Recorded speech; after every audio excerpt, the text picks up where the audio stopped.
চীন সফর থেকে বড় ধরনের সুখবর নিয়ে আসছেন বাংলাদেশের অন্তর্বর্তীকালীন সরকারের প্রধান উপদেষ্টা ডক্টর মোহাম্মদ ইউনূস।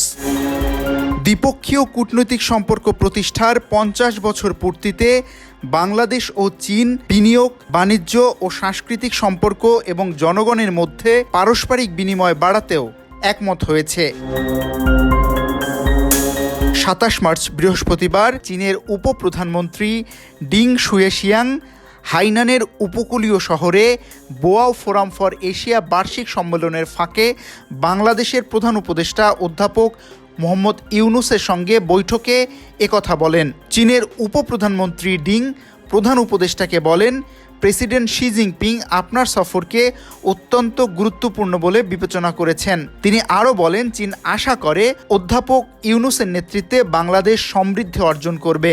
ডিং শুয়েশিয়াং জানান, ২০২৮ সাল পর্যন্ত চীনে বাংলাদেশি পণ্য শুল্কমুক্ত ও কোটামুক্ত প্রবেশাধিকার পাবে, যা বাংলাদেশের স্বল্পোন্নত দেশ থেকে মধ্যম আয়ের দেশে উত্তরণের ২ বছর পর্যন্ত বহাল থাকবে। বৈঠকে প্রধান উপদেষ্টা বাংলাদেশের পক্ষ থেকে ওয়ান চায়না নীতি মেনে চলার প্রতিশ্রুতি পুনর্ব্যক্ত করেন।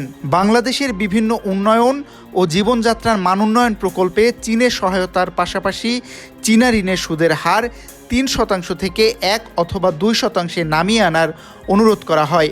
এছাড়া বাংলাদেশে চীনা অর্থায়নে পরিচালিত প্রকল্পগুলোর কমিটমেন্ট ফি মওকুফের আহ্বান জানানো হয় বৈঠকে। প্রধান উপদেষ্টা চীনের তৈরি পোশাক কারখানা, বৈদ্যুতিক যানবাহন, হালকা যন্ত্রপাতি, উচ্চ প্রযুক্তির ইলেকট্রনিক্স, চিপ উৎপাদন এবং সৌর প্যানেল শিল্প বাংলাদেশে স্থানান্তরের সহজ করতে বেইজিংয়ের সহায়তা চান। ডক্টর মোহাম্মদ ইউনূস বলেন, এবছরের গ্রীষ্মকাল থেকেই বাংলাদেশ থেকে চীনে আম রপ্তানি শুরু হবে।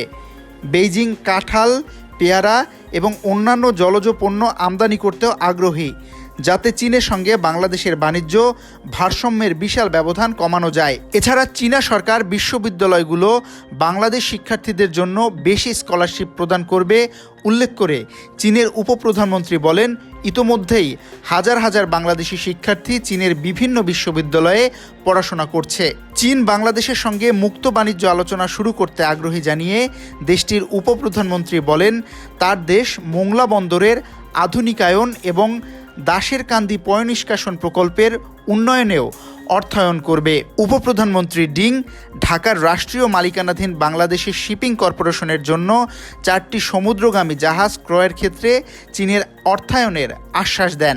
ডিং বলেন, রোহিঙ্গা সংকট সমাধানের প্রচেষ্টায় চীন বাংলাদেশ ও মিয়ানমারকে নিয়ে সংলাপ করবে।